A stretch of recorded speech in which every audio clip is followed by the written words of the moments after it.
আপনি এখানে বসুন, আমি আপনার জন্য শরবত করে নিয়ে আসছি। হ্যাঁ হ্যাঁ, সেই ভালো বাছা, নিয়ে আসো। মনটাও বড্ড ওই শরবত শরবত করছে। শ্বশুর শাশুড়িকে স্বর্গে পাঠিয়ে ভালোই বাড়ি হাঁকিয়ে বসেছে। হাহ, যত সব। সপ্তাহখানেক ভালো মন্দ খেয়ে কাটিয়ে যাই এখানে। আমার আর কি, সবার ভালোই চাই আমি। হ্যাঁ পিসি, কিছু বলছিলেন? নিন, শরবতটা খেয়ে নিন, ভালো লাগবে। হ্যাঁ, না না, কিছু বলছি না মা, কিছু বলছি না। দাও দাও দাও দেখি শরবত। আহ, ভালোই বানিয়েছো শরবতটা, তবে চিনিটা আর একটু দিলে ভালো হতো। মিষ্টিটা একটু কম কম হয়েছে আর কি। আচ্ছা, পরের বার একটু বেশি মিষ্টি দিয়ে শরবত বানাবো। আমরা আবার সবাই মিষ্টি কম খাই। তা শেফালি পিসি, আপনাদের বাড়ির সবাই ভালো তো? সূর্যদা, দীপা, টুম্পা, ওরা সবাই কেমন আছে? কতদিন দেখা হয়নি। সবাই ভালোই আছে। আসলে ওরা এত ব্যস্ত তো কেউ সময় পায় না, বুঝলে না? ওই কি বলে না, আমার বৌমা তোমার মতো ঘরে বসে থাকে না, বুঝলে?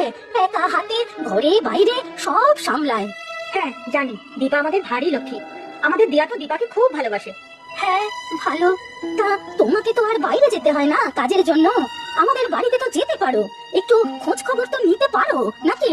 না, আসলে দিয়া আর ওর বাবা সকালে বেরোয় তো, ওদের টিফিন করা, সব রেডি করে দেওয়া, তারপর পুরো বাড়ির কাজ সব একা হাতে করি তো সময় পাই না। তবে আমার দীপার সাথে মাঝে মাঝেই কথা হয়, তখনই আপনাদের খবর নিই। বৌমার সাথে কথা হয় বুঝি?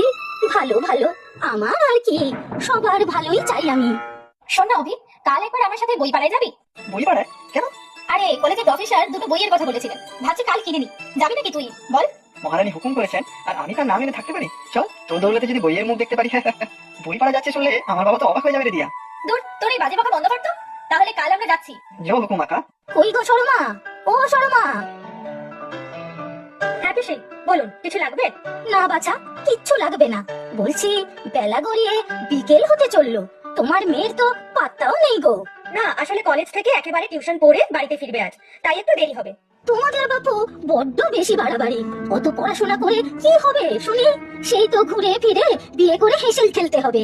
তা এখন থেকে একটু একটু করে রান্না তো শেখাতে পারো মেয়েটাকে। মানে ছুটির দিনে দিয়া আমার হাতে হাতে কাজ করে দেয়, বাকি দিন তো পড়াশোনা করার পর আর সময় পায় না। জানেন পিসি, দিয়ার বাবার খুব ইচ্ছে আমাদের মেয়ে বড় হয়ে বড় উকিল হবে। আমারও তাই ইচ্ছে। উকিল? উকিল হয় কি হবে? হ্যাঁ, মেয়ে মানুষ আবার উকিল হয় কি করবে? যত সব। হাহ, ভালোই ভালোই বিয়ে দিয়ে দাও মেয়েটার। তোমরা দেখছি মেয়েটার একটা সর্বনাশ না করে ছাড়বে না। যত সব। হাহ, সর্বনাশের কি আছে শেফালি পিসি? বিয়ে দিলেই কি একজন বাবা মায়ের দায়িত্ব শেষ? আমরা চাই আমাদের মেয়ে সমাজে মাথা উঁচু করে বাঁচুক, নিজের পায়ে দাঁড়াক। বাবা, হাহ, যাক, আমার আর কি, সবার ভালোই চাই আমি, তাই না? মা, মা, ও মা। আরে আসছি আসছি। মা, খুব খিদে পেয়েছে, খেতে দাও না।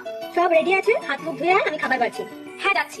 মা, বাবা সকালবেলায় যে কি একটা কাজে গিয়েছিল, হয়েছে কাজটা? কবে আসবে বাবা, কথা হয়েছে?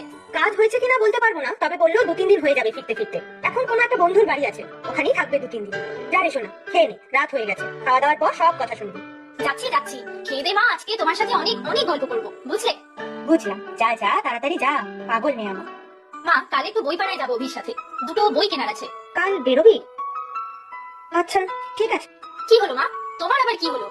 না, শেফালি পিসি এসেছেন, কাল ভেবেছিলাম তোর কলেজ ছুটি বাড়িতে থাকবি, এই আর কি। ওরে বাবা, শেফালি দিদা এসেছে? সাংঘাতিক ব্যাপার। না না মা, তার থেকে ভালো আমি বাইরে থাকবো, না হলে সারা দিন ধরে কথা শোনাবে। ওইভাবে বলছিস কেন? উনি গুরুজন হয়তো, কদিনের জন্যই তো থাকবেন। গুরুজন গুরুজনের মতো ব্যবহার করলে ঠিকই সম্মান পেত। মা, তাহলে আমাকে বই দুটো কিনতেই হবে। বই কেনার পর তো চলেই আসবো, তখন কথা বলবো খন্দিদার সাথে। বেশ, যা শুয়ে পড়, আমি উঠি, বুঝলি? তা তোমার মেয়ে কাল রাতে কটায় ফিরলো? ওই রাত 9টার দিকে, আপনি তখন শুয়ে পড়েছিলেন বলে আর ডাকিনি। বাবা রে বাবা, কি সাহস, রাত দুপুরে বাড়ি ফেরা! তা কই তোমার গুণবতী মেয়েটি? এই তো দিদা, আমি এখানে। কেমন আছো তুমি? ভালোই আছি। তা আজও বেরোবি নাকি ঘরেই থাকবি শুনি? বেরোবো, একটা দরকারি কাজ আছে, চলে আসবো তাড়াতাড়ি।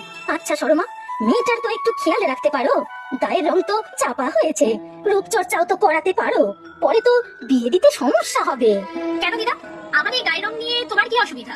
আমার তো বেশ ভালোই লাগে, আমার কোনো সমস্যা হয় না এই নিয়ে। আর শোনো, বিয়ে নিয়ে আমার কোনো ভাবনা নেই এখন। আর দ্বিতীয়ত, যদি কেউ আমার গায়ের রং দেখেই বিয়েতে না করে, তাহলে আমি নিজেই সেই বিয়ে নাকচ করে দেবো। এই দিয়া, চুপ কর, যা তো এখন, তুই বেরোবি তো আবার, খেয়ে রেডি হয়ে নে। মেয়েকে এত লাই দিও না শর্মা, সামলাও, পরে তোমরাই বিপদে পড়বে এই মেয়ের জন্য। হাহ, যত সব। আমার আর কি, সবার ভালোই চাই আমি। কাকিমা, ও কাকিমা। ও অভি, তুই এসে গিয়েছিস? দাঁড়া রে, দিয়াকে ডেকে দি। তুমি আবার কে বাছা? আমি আমি অভি, দিয়ার বন্ধু। বন্ধু? ও, তা কি রকম বন্ধু শুনি? মেয়ের আবার ছেলে বন্ধু? হ্যাঁ, মানে আমি আর দিয়া দুজনে ছোটবেলা থেকেই ভালো বন্ধু। চল অভি। হ্যাঁ হ্যাঁ চল।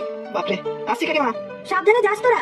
উনি কে রে? তোর বাড়িতে দেখলাম। আমার দিদা, মানে বাবার পিসি, কয়েকদিনের জন্য এসেছেন এখানে। কেন, তোকে কিছু বলছিলেন? ওই আর কি, আমি তোর কিরকম বন্ধু, কি করতে এসেছি, ইত্যাদি ইত্যাদি। বাপরে, পুরো লেডি মুগাম্বো। তোকে এইসব প্রশ্ন করেছে দিদা? তখন বললি না কেন? চুপ করেছিলিস নিশ্চয়ই। তোকে নিয়ে আর পারা যায় না। আরে আরে দাঁড়া, এত মাথা গরম করছিস কেন খামোকা? উনি বয়স্ক মানুষ, বলে দিয়েছে। চল আইসক্রিম খাবি? না, আগে বই দুটো কিনবো। উফ, বই কিনবি ক্ষণ, চল তো আগে আইসক্রিম খাই। কিরে চল। তাই ছেলেটা কে শুনি? অভির কথা বলছেন? অভি দিয়ার ছোটবেলার বন্ধু, খুব ভালো ছেলে। দিয়াকে সব সময় সাহায্য করে। দুটোতে যেমন ঝগড়া করে, তেমনই আবার তাদের গল্পের শেষ নেই। শর্মা, তোমার আদিক্ষেতে রাখো। মা হয়ে কিভাবে তুমি আশ্রয় দিচ্ছ এসব? হ্যাঁ, উপল জানে এসব? কেন, কি হয়েছে পিসি? কি করেছি আমি? এই তো একটু আগে কত বড় বড় কথা বললে। মেয়ে আগে পড়াশোনা শেষ করবে, নিজের পায়ে দাঁড়াবে, তারপর বিয়ে করবে। হ্যাঁ, আমার আর দিয়ার বাবা তাই তো ইচ্ছে। দিয়ারও স্বপ্ন তাই। এতে ভুল কি আছে? বিয়ে এখন করা যাবে না, কিন্তু পরের বাড়ির ছেলের সাথে সবার সামনে দিয়ে নির্লজ্জের মতো ঘোরা যাবে, তাই তো শর্মা? যত সব ঢং দেখে আর বাঁচি না। কি বলছেন কি এইসব শেফালি পিসি? অভি দিয়ার বন্ধু, ওদের মনের মধ্যেও কোনোদিন এইসব আসেনি। আমি দিয়া আর অভি দুজনকেই কতদিন ধরে ভালোভাবে চিনি। শোনো বাছা, আমরা এখনো এই সমাজেই বাস করি, বিদেশে থাকি না যে যা ইচ্ছে তাই করা যাবে। ভালোই ভালোই বলছি, মেয়ের বিয়ে দাও খুব তাড়াতাড়ি। অত পড়াশোনা করে কোনো লাভ নেই। আমার আর কি, সবার ভালোই চাই আমি। কি গো, সব গেলে কই? দিয়া দিয়া, শর্মা শর্মা। ও মা, উপল তুই চলে এসেছিস? আসার পরেই শুনলাম তুই নাকি 2-4 দিনের জন্য বাইরে গিয়েছিস। আরে শেফালি পিসি, তুমি কেমন আছো? কবে এলে? আরে তুমি এসে গিয়েছো? তোমার তো দুদিন পর আসার কথা ছিল। কাজটা ঠিকঠাক হয়েছে তো? ছেলে আমার এত দূর থেকে ক্লান্ত হয়ে ফিরেছে, তাকে বসতে না বলে, খেতে না দিয়ে এত প্রশ্ন। মেয়ে মানুষ হয়ে এত প্রশ্নের এত জানার কি আছে বাপু? না মানে, তুমি বসো, হাত মুখ ধুয়ে আসো। আমি তোমার জন্য শরবত করে আনছি, পকোড়াও ভেজেছি, চায়ের সাথে দিচ্ছি। তুমি কোনো চিন্তা করো না শর্মা, আমার সব কাজ ঠিকঠাক হয়েছে। কাজ হয়ে গেছে বলে চলে এলাম। দিয়া কোথায়? এতক্ষণে আমার আওয়াজ শুনে চলে আসার কথা। ও পড়তে গেছে, চলে আসবে একটু পরে। ও মেয়ের তো হাতে পায়ে সরষে, এক জায়গায় থাকে নাকি? হ্যাঁ, আজকালকার মেয়ে সারাদিন ঘরে বসে কি করবে? তুমি হাত মুখ ধুয়ে আসো, আমি শরবত নিয়ে আসছি। মেয়ে দরদি বাপ মা একেবারে। কি হবে এত দরদ দেখিয়ে? সেই তো হাত পা পুড়িয়ে হেসেল ঠেলতে হবে। বুঝবে বুঝবে, সব বুঝবে। আমার আর কি, সবার ভালোই চাই আমি। দারুণ মজা হয়েছে বল আজকে। অনেকদিন পর এরকম বন্ধুদের সাথে আড্ডা হলো। হ্যাঁ ঠিক বলেছিস, সবই তো আমার ক্রেডিট। হ্যাঁ হ্যাঁ, জানা আছে। এই এলেন মহারানী। তা পড়াশোনার নাম করে আজকাল ঘোরা হয় নাকি ছেলে বন্ধুদের সাথে? হ্যাঁ, এই শুরু হলো, মাথাটা না গরম হয়ে যায়। এই আমি যাই বলি, আমার আজকে আসাটা ঠিক হয়নি। চুপ কর তো তুই, ভিতর ডিম কোথাকার। কি গুজুর গুজুর ফুসুর ফুসুর চলছে দুজনের মধ্যে? হ্যাঁ, কিছু না দিদা। মা কোথায়? মাকে বলো অভি এসেছে, আমরা ঘরে যাচ্ছি। বাইরে ঘুরে হয়নি, এবার ঘরের মধ্যেও আড্ডা চলবে নাকি? হ্যাঁ, বাপ মা শিক্ষা দেয়নি? কি বলছেন আপনি দিদা? আমরা দুজন ভালো বন্ধু, আমি তো আগেই আপনাকে বলেছি। কিছু বলার আগে একটু ভালো করে ভেবে বলবেন। খবরদার, বলে দিলাম ছেলে, বেশি বড় বড় কথা বলো না। আমি তোমার দিদা হতে যাবো কোন দুঃখে শুনি? কি হচ্ছে কি দিদা? অভিকে তুমি এভাবে বলতে পারো না।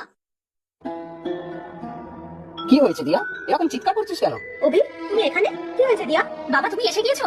আমার আর ভালো লাগছে না এইসব। তুমি দিদাকে বারণ করো, যা খুশি তাই বলে যাচ্ছে। কি হয়েছে শেফালি পিসি? কি আবার হবে? হ্যাঁ, দেখতে পাচ্ছিস না তোদের মেয়ে দিন রাত এই ছেলের সাথে ঘুরে বেড়াচ্ছে? বন্ধু? কিসের বন্ধু? ছেলে মেয়ে আবার বন্ধু হয় কি করে? সমাজ তো ছিছি করবে কদিন পর। তোরা চোখ বন্ধ করে থাকলে হবে? আপনি সম্পূর্ণ ভুল ভাবছেন। দিয়া আর আমার মধ্যে শুধুই বন্ধুত্ব সম্পর্ক, আর কিছুই না। পিসি, আমরা অভিকে অনেক আগে থেকেই জানি, চিনি। অভির মা বাবাকেও ভালোভাবে জানি। তুমি কয়েকদিনের জন্য এসে ওদের মধ্যেকার সম্পর্কটাকে নষ্ট করে দিতে পারো না। আর পিসি, সমাজের কথা বলছেন? সমাজে আপনার মতো চিন্তাধারার মানুষের জন্যই সমাজ পিছিয়ে রয়েছে। আপনি দিয়ার গায়ের রং নিয়ে প্রশ্ন করেছেন, ওর আর অভির মধ্যে বন্ধুত্বের মতো পবিত্র সম্পর্ক নিয়ে প্রশ্ন করেছেন। সমাজকে তো আপনারাই পিছিয়ে রেখেছেন। আমি দীপা পিসির কাছে শুনেছি তুমি ওর সাথেও একই রকম ব্যবহার করো। নিজে মেয়ে হয়ে অন্য মেয়েদের এইভাবে বলতে তোমার আটকায় না? বিয়ের বয়স আমার এখনো হয়নি, আর হলেও করবো না। আগে নিজের স্বপ্ন পূরণ করবো। আমি জানি আমার বাবা মা পাশে আছে সব সময়। আর আমিও দিয়া, তুই আমার বেস্ট ফ্রেন্ড বলে কথা। নিজেকে পরিবর্তন করো পিসি, নিজের চিন্তাধারায় পরিবর্তন আনো, দেখবে সমাজটা কত সুন্দর হয়ে উঠবে। আমাকে আমাকে তোমরা ক্ষমা করে দাও। আমি বুঝতে পেরেছি আমার ভুল। আমি পিছিয়ে পড়েছিলাম, তাই হয়তো নিজের নাতনির কাছেও বাজে ঠাম্মি হয়ে উঠেছিলাম। আমাকে আমাকে ক্ষমা করে দাও। ও ছেলে, তুমি এই দিদাকে মাফ করে দাও। না না, ক্ষমা করার কিছু নেই। আপনি বুঝতে পেরেছেন নিজের ভুল, এটাই অনেক। ভালো থাকবেন দিদা। শোনো অনেক হয়েছে। আজ আমি তোমাদের নিজের হাতে রান্না করে খাওয়াবো। চলো চলো। অভি, তুমিও খাবে কিন্তু। কি খাবে তো?